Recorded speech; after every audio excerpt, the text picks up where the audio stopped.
Salve família vascaína! Sejam bem-vindos a mais um vídeo no canal. Eu sou o Thiago, você está no canal Vasco em Família. Se não forem inscritos aqui, já dá aquela moral, se inscreve no nosso canal.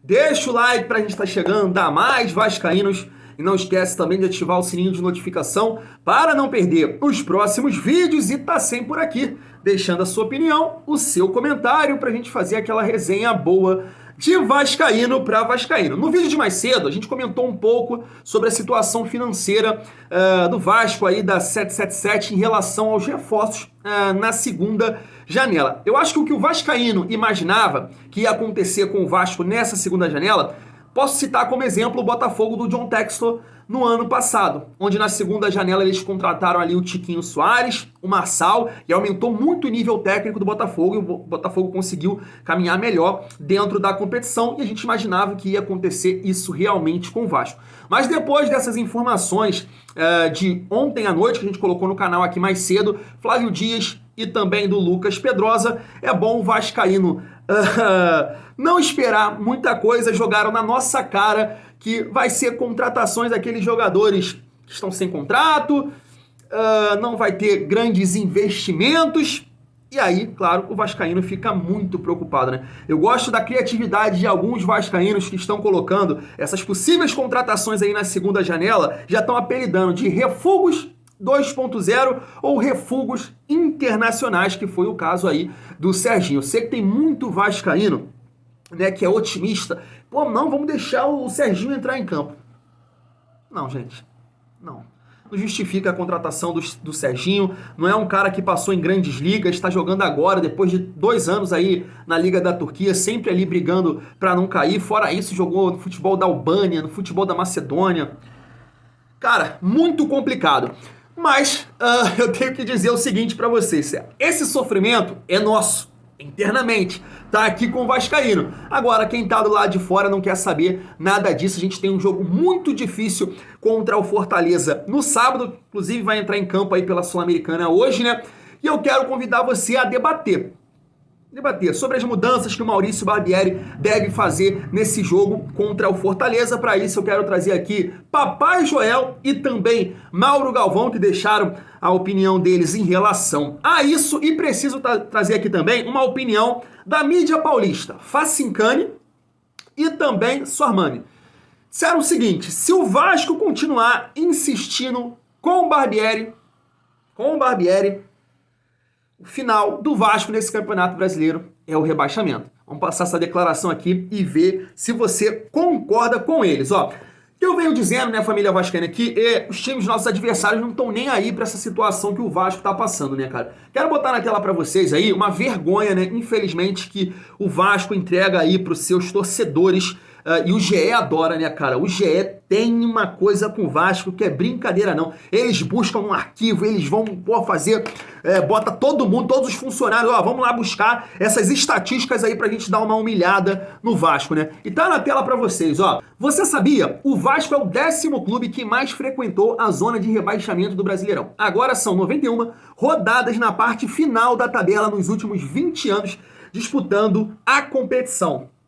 Que vergonha, né, cara? Que vergonha. E claro que todo torcedor do Vasco, contrário ou a favor da SAF, não imaginou estar passando por essa situação, né? A gente pode debater que, um Vasco campeão, claro que ninguém esperava nesse início de ano, mesmo Salgado e Osório e Josh prometendo isso, né? Mas agora, entrar na zona de rebaixamento após 7 rodadas, é claro que o vascaíno não esperava, e tá aí mais uma vergonha na cara do vascaíno. 91 rodadas na parte de baixo da competição aí, 20 anos disputando o Brasileirão, né, família vascaína? Que tristeza, né, cara? Mas é isso, vamos lá, vamos pular para esse confronto aí contra o Fortaleza, e eu queria saber a ajuda de vocês, porque com certeza aí nosso grandíssimo treinador Maurício Barbieri vai ter que fazer alguns ajustes.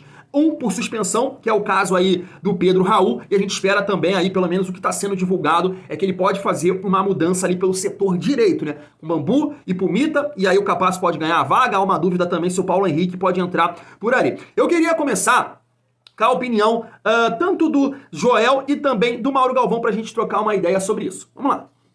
Vem cá. O que o Alex Teixeira vem fazendo que você não entra com ele? Para começar. Pra começar. Alex Teixeira você cortou do teu baralho. Ou ele te desagradou, ou ele falou alguma coisa, ou ele chegou atrasado, ou tá na mão. Ele fez alguma coisa, tem que falar pra gente saber, cara. Que eu também não vou ficar defendendo o cara. Como eu defendi o Bambu, mal pra cacete, hein? Ó, retiro. Pô, o cara finge que vai chutar no gol, tu beira de bunda, Bambu. Que negócio é esse, cara? Porra! Tu não existe, cara. O cara ameaçou, um meio esquerda ameaçou chutar e virou de gol, o cara cortou ele e faz o gol, pô. Ah, Bambu. Tirei. As mudanças são tão grandes que a gente tem que ir com calma. Eu acho que é um jogo muito complicado para o Vasco. O Vasco tem que jogar, eu acho, com uma equipe um pouco mais fechada, não é? Deixar um time mais, assim, que tenha uma proteção maior.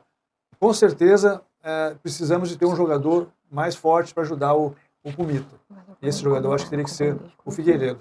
Jogasse pelo lado ali, lado direito, né? Eu deixaria o ataque lá mais com o Alex Teixeira e o Peck, né? Eu colocaria o Peck pelo lado esquerdo e colocaria o Alex Teixeira centralizado.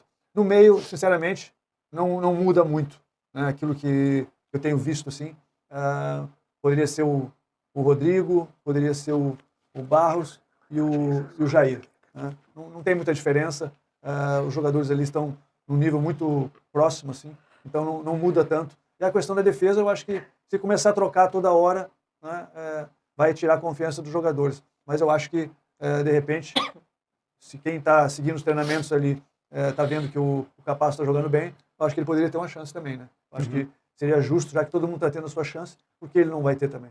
Tá aí, né? Tanto o Mauro Galvão como o Papai Joel colocaram aí, né?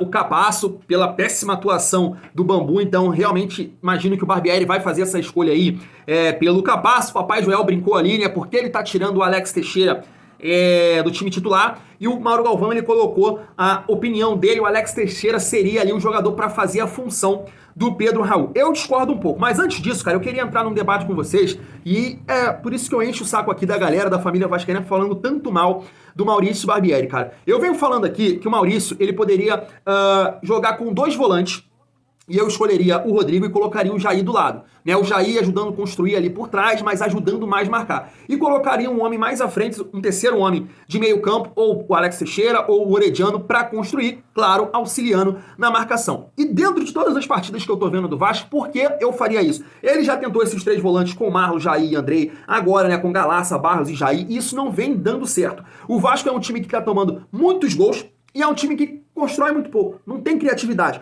Ou seja, ele tá dando uma responsabilidade sempre para esses 2 volantes que jogam um aberto pelo lado direito e um pelo lado esquerdo, marcar e construir. E o Vasco não tem esses volantes no elenco.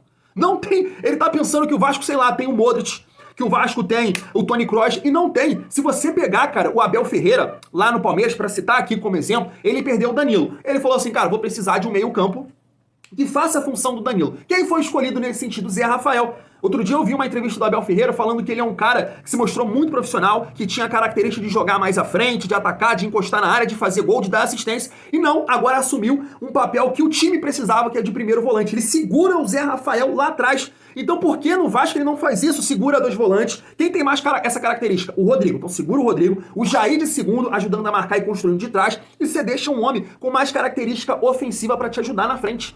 É isso que a gente cobra do Maurício Barbieri, uma mudança nesse sentido. Lá atrás, cara, eu concordo com a entrada do Capasso, eu queria saber a opinião de vocês. Não colocaria o Paulo Henrique, entraria com o Pumita em uma questão de conversa, de ajuste, talvez segurar mais um pouco aí para até ele pegar mais confiança e melhorar defensivamente, e aí a gente pula pra frente. Já falei aqui quem entraria com 2 volantes, e o Alex Teixeira ou o Orediano como meio armador, e a gente vai pro ataque porque nós não temos aí nosso atacante Pedro Raul. E aí eu queria saber a opinião de vocês. Quem seria esse jogador para jogar no lugar dele? Juan Cruz, Egnaldo, Figueiredo, o próprio Alex Teixeira. Na opinião de vocês, quem seria esse atleta? Eu quero trazer aqui um comentário do Mauro Galvão em relação ao Figueiredo, porque tem muito torcedor do Vasco que defende essa teoria, e eu também, de testar o Figueiredo como 9, né, como ele se destacou na base. Olha o que o Mauro Galvão acha, se liga só. O treinador, que nem o Barbieri, é impossível que ele nunca tenha testado o Figueiredo no ataque. Claro que ele fez isso, né? Nos treinos ele deve ter feito isso. Mas tu tem o Pedro Raul ali, trouxe um jogador lá do Santos também. Como é que você vai improvisar? Daquilo que eu vi sempre, os melhores jogos do Figueiredo foram pelo lado, jogando como o meio de campo pelo lado.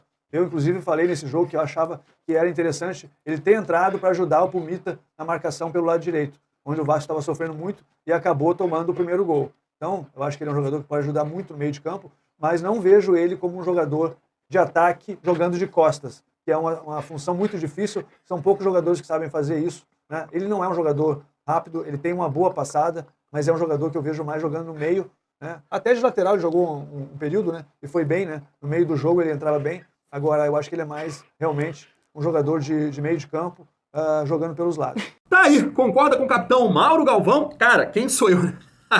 Quem sou eu para discordar, mas eu discordo sim.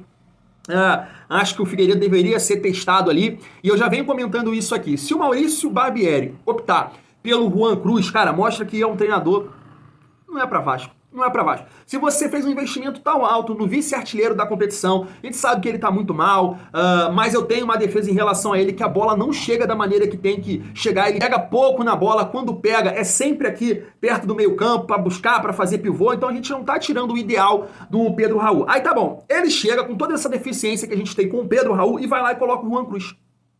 Ou seja, não é o momento de você testar alguma coisa diferente, um atacante mais ágil, mais técnico, que possa fazer isso que o Pedro Raul faz, mas com mais qualidade, e por esse motivo eu tentaria o Egnaldo ou o Figueiredo. Se eu fosse treinador do Vasco, testaria o Figueiredo, porque eu discordo do Mauro Galvão de achar que ele não é um jogador físico. Muito pelo contrário, eu acho o Figueiredo tem um porte físico interessante para fazer esse pivô. Acho que mais próximo da área ali, tendo oportunidade de chutar melhor, né, porque ele tem uma patada, então eu testaria o Figueiredo ali como 9. Então discordo aí do Mauro Galvão, queria saber a opinião de vocês. Dentro das opções que são colocadas aí hoje no elenco do Vasco, eu testaria o Figueiredo. Thiago, mas quem jogaria no seu lado esquerdo? Eric Marcos.